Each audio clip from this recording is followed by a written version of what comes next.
up in the sky. Look, it's captivating. It's energizing. It's Eliances Heroes. Eliances is the destination for entrepreneurs, investors, CEOs, inventors, leaders, celebrities, and startups, where our heroes in business align. Now, here's your host flying in, David Kogan, founder of Eliances. That's right, and I'm flying in. Why? Because of the opportunity to be able to interview people that are changing the world, that are entertaining others, that are helping others. That's what it's all about. And no matter what, we always learn something from each person. And we all have that gift. And so exciting. And by the way, too, I so much appreciate it when, right, last week, who did we have in the feedback that we had on? When I interviewed Ed Beagley Jr. So that's right. Make sure that you check out Eliances.com. That's Eliances.com. Why? Because it's the only place where entrepreneurs align. Well, let's get started with our next hero today. I'm super excited. We have with us Dedee Pfeiffer, film and television, now in Big Sky. That's right. Big Sky. Think big and sky. The highly anticipated fall premiere of season 2 on ABC, and also too, you could reach Dedee at Dedee Pfeiffer Official on Instagram. We'll also have it on our website at Eliances.com. So Dedee, what's going on in the sky, the big sky? Talk to us. Well, first, thank you for having me on, David. It's such an honor. And Big Sky, that's a really good question. I'm always the last to know anything that's going on in the Pfeiffer family, let alone Big Sky. So, but I will tell you this, I was promised it's going to be an amazing second season. We got to remember, we got to keep the bar really high because the first season, we had a lot of cliffhangers and a lot going on. It's an emotionally charged, exciting show with guest stars who come on and then we shoot each other and we shoot them and then they die.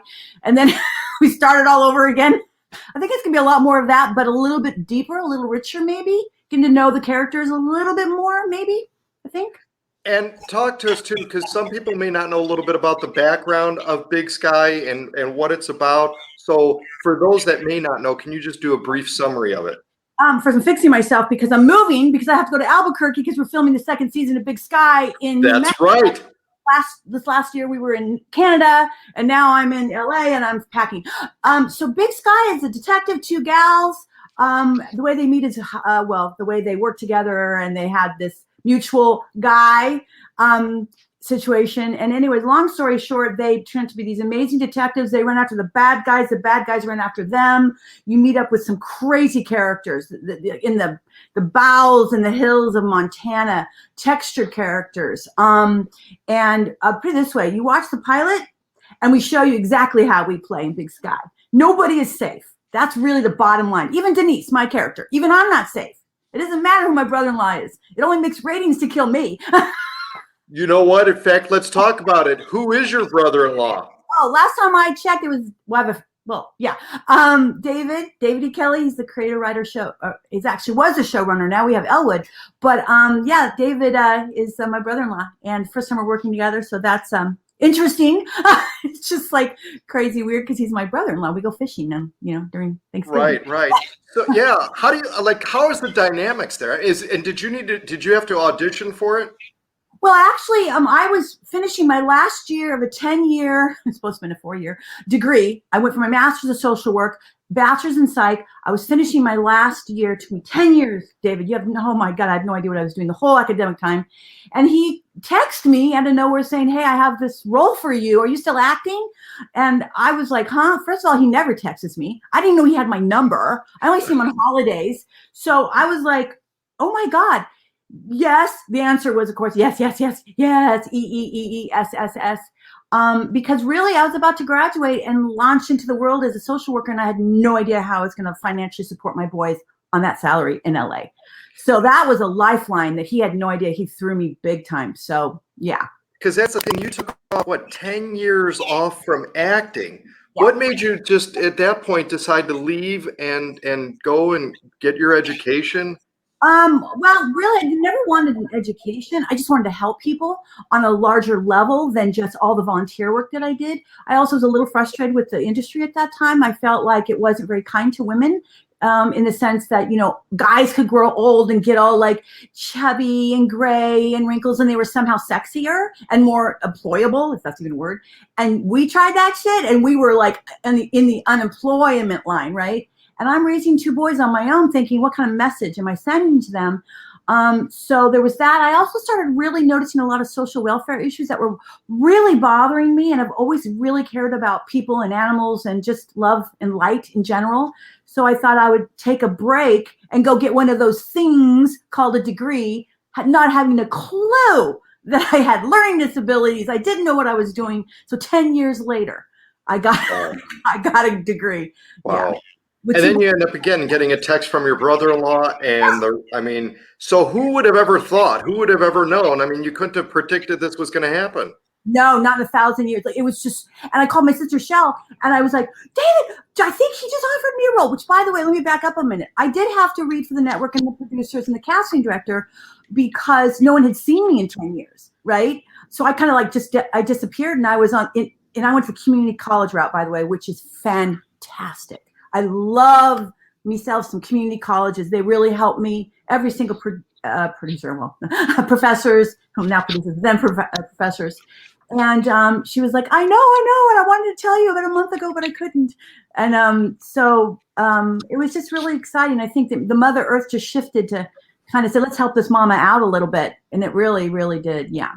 Oh, that's awesome. Awesome. And again, you're listening to me, David Kogan, host of the Eliances Hero Show. Make sure you go to Eliances.com. That's ELIANCES.com. We have with us Dedee Pfeiffer, film and television now in Big Sky. So make sure that you check it out, season 2 on ABC. And you could reach her by going to @Dedee Pfeiffer official on Instagram. In fact, Dedee, you mentioned someone by the name of Michelle.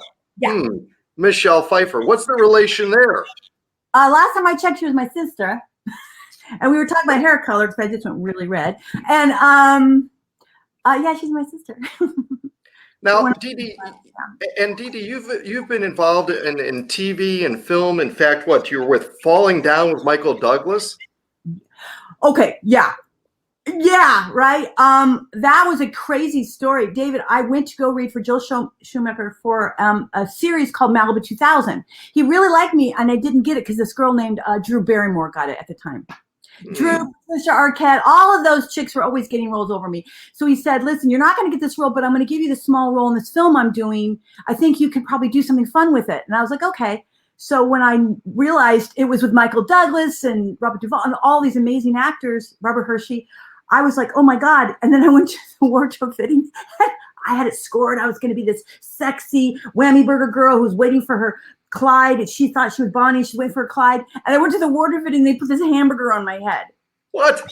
Dude, yeah, with this little thing. I'm Sheila with this little bouncy, and I thought, I'm finally going to be in this huge film with huge, amazing, gorgeous star. And I got a hamburger on my flipping head.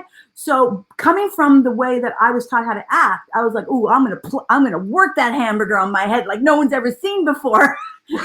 Right.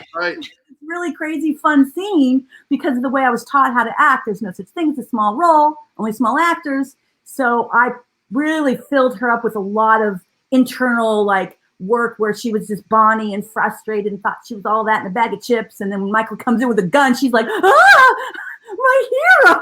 Right. What an intense movie in that. I mean, that just, I want to go back to Big Sky. So Big Sky it's set in Montana, but it wasn't filmed in Montana? We were all over. When we first started, we were in New Mexico. And then the pandemic happened. We had literally barely one day, not even really one day of shooting in. I came home real quick to get my boys all settled in to go back to New Mexico. And then everyone was saying, Dedee, when you get back, buy toilet paper, get toilet paper. People are hoarding. And I'm like, what are you talking about? What is a pandemic? What? I'm looking it up in, Wikipedia. And when I came home, yeah, it was scary. And I literally came home when the whole town was hoarding toilet paper. I'm emotionally scarred. I always tell the story about going to Costco and I got toilet paper, but it was very scary experience.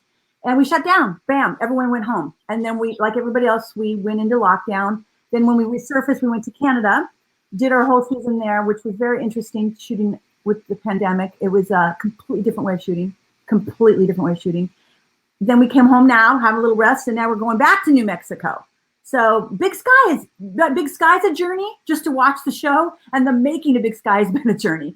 Right. And the thing is now going back to hopefully where things now are more open. I mean, you just kind of started getting adjusted to how things were, with everything going on and all the restrictions and that. Now going back to it, I mean, that's got to kind of be a mind trip. You're getting into one, then getting into the other.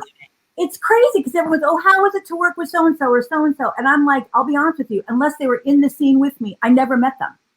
And I never met more 3/4 of the crew. And the little bit of the skeleton crew that did actually were able to work in the A bubble, which are those of us without masks. We were literally diligently tested twice a week, whether you worked or not, constantly being tested, constantly. Your nose gets a little sore after a while, but you do it. And so there is a flood of people that I would not ever even know that I was in the show with them had I not watched the show myself. Right. Or in a random, maybe we did a roundtable on a Zoom, but really interesting because usually everybody you work with. I don't even know the crew unless they had a mask on. If they didn't have a mask on, I wouldn't know who they were. It's crazy. Unbelievable. Yeah, it's you have to find other clever ways to bond with your cast. That is for sure. Yeah. You've been blessed with great success and also too with children that you have. What kind of secrets can you share with children that want to get into the field of acting, want to be able to have various roles that across the board and be able to be on something like on ABC like you're on now, and that which is just really taken off, called Big Sky? Again, make sure you check it out, Big Sky. What kind of secrets can you share with them about being able to even get into it? I always say the same answer because this is exactly what my sister told me when I told her when I was 18. At that point, I had worked since I was like 10 or something. Yes, child labor was very popular back there and when I grew up. And when I was 18, she was doing Scarface. And I said, I think I want to try this thing called acting. And she's like, well, get your butt into a really good acting workshop, period. Don't look at headshots. Don't look at agents. Don't look at any of that stuff. Just make sure that this is something you want to do. So I went into an acting workshop and I realized I sucked really bad. And to this day, I kind of still feel like I'm not sure why people keep hiring me. It's imposter syndrome, right?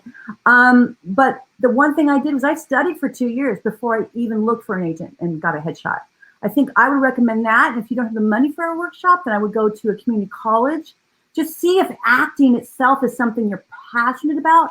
And the reason why I say that is because it's a very competitive industry. Less than 1% of actors are working at any given time, right? So hearing the word no, you're going to hear it a lot more than you're going to hear yes, right? So if your value revolves around getting the role, then you're going to have some self-esteem issues for sure, right? So I would also add doing other things that you're passionate about. Like I'm passionate about volunteer work. And also anything that you do that's away from your acting that involves you in the world is only a plus, will also enrich your ability to act. Because you want to call upon natural, organic moments, right? In a scene that you saw or you went through. But if you're going through life like this with resistance, look at what you see. It's all convoluted. If you go through life like this, curious, you see everything, right? You go through life with curiosity, not resistance. You get more, and then you're able to pull that back into your performance, and also just enriches your life and your soul, right? So Absolutely. And I think it's important, again, for our listener viewers to know, you've been in movies with George Clooney, besides Michael Douglas, George Clooney, Keanu Reeves, Jeff Goldblum, and others and stuff. What surprised you most about some of these people? Well, George and I dated before we did a movie together, so I kind of knew him. That's what it is. Well, George and I, we all were running around. We all were running around back in the day. All these huge stars. Now we were trudging, and like So is he a good kisser? Yeah, come on. Our listeners want to know. Kiss and tell, and he's married too. That's a little like Petey. Let's just say I was never disappointed.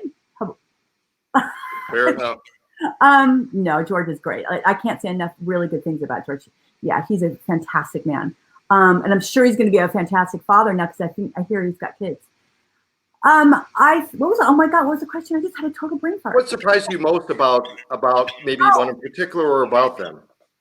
Surprises me? Nothing really surprises me because really celebrities are no different really than the common person, other than their lives are certainly different if you're a high caliber actor, right? People like my sister and the Georges, you live a pretty isolated life.